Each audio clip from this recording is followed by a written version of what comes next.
Moving a piano yourself is a great way to save money, and it is absolutely possible. But a shocking statistic professionals know.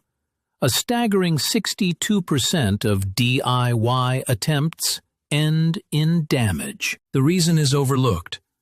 A piano is not just furniture. Its guts hold 30 tons of string tension.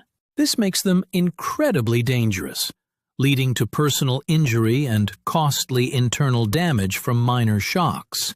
But you can be in the successful 38%. We'll give you the pro playbook, gear, techniques, and mistakes to avoid. So what makes a piano's weight so fundamentally different and dangerous compared to a heavy sofa? The danger is in the weight distribution. The massive cast iron plate makes it incredibly unbalanced.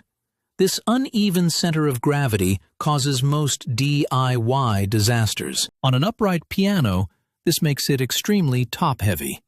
A small, incorrect tilt can cause it to tip over with uncontrollable force. This is the #1 reason they fall. The consequences are severe.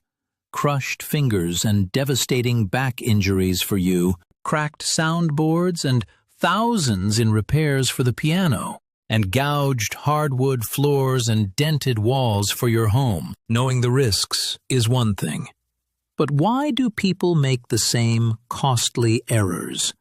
In a moment, you'll see the most common ones so you can bypass them. Mistake #1. Treating it like furniture. The legs and casters are purely decorative.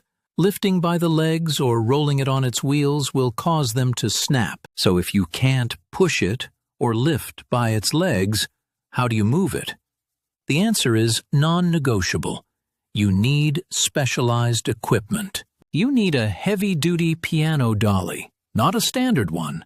It's lower, wider, and rated for over 1,000 pounds, providing a stable base for the piano's footprint. A piano board or skid board acts as a structural spine during the move, protecting the underside and providing secure points for straps. These tools are not optional upgrades. They are the fundamental countermeasures to the piano's dangerous physics we discussed. Okay, you've rented the right gear. Now, how do you actually get an 800-pound instrument onto it safely? For an upright, use the tilt and slide method. This avoids the common errors we flagged. With a team, lift one end just high enough to slide the dolly underneath. But before you touch anything, step 1 is measurement. Measure the piano, then every doorway, hallway, and turn on your path. No surprises. Step 2. Protect it. Wrap the piano completely in thick, moving blankets. Secure them with stretch wrap. Never tape on the finish. Step 3. Lock it down. If the keyboard lid doesn't lock, use painter's tape. Never duct tape, which will ruin the finish. Moving an upright on a flat floor is one thing. But what happens when you face the two biggest challenges? A grand piano, or worse, stairs. A grand piano is a different beast entirely. It requires careful disassembly. The legs and pedal lyre must be removed and the body placed on a padded board. Now for the ultimate difficulty. Stairs. This is where most injuries and catastrophic drops happen. The main rule: do not use a dolly on stairs. Ever. On stairs, the piano must be carried on its skid board. This requires more people, immense strength, and perfect coordination. Gravity is not your friend here. This is where manpower and communication are paramount.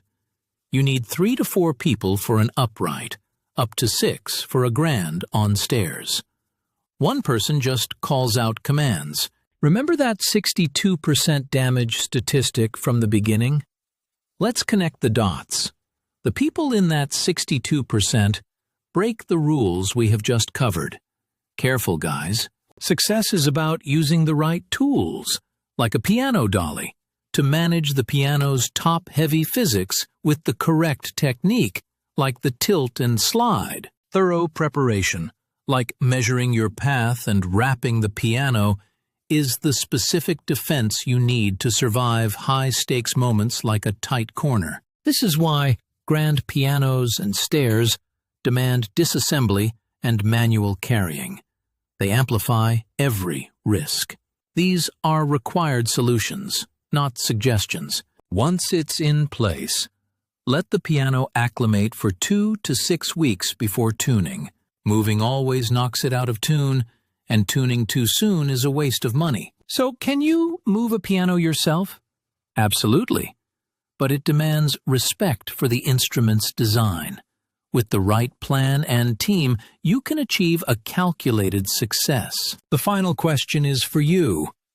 Do you honestly have the patience, the equipment, and the strong helpers required? Knowing when to call a pro is also smart. If your answer is yes, you now have the blueprint.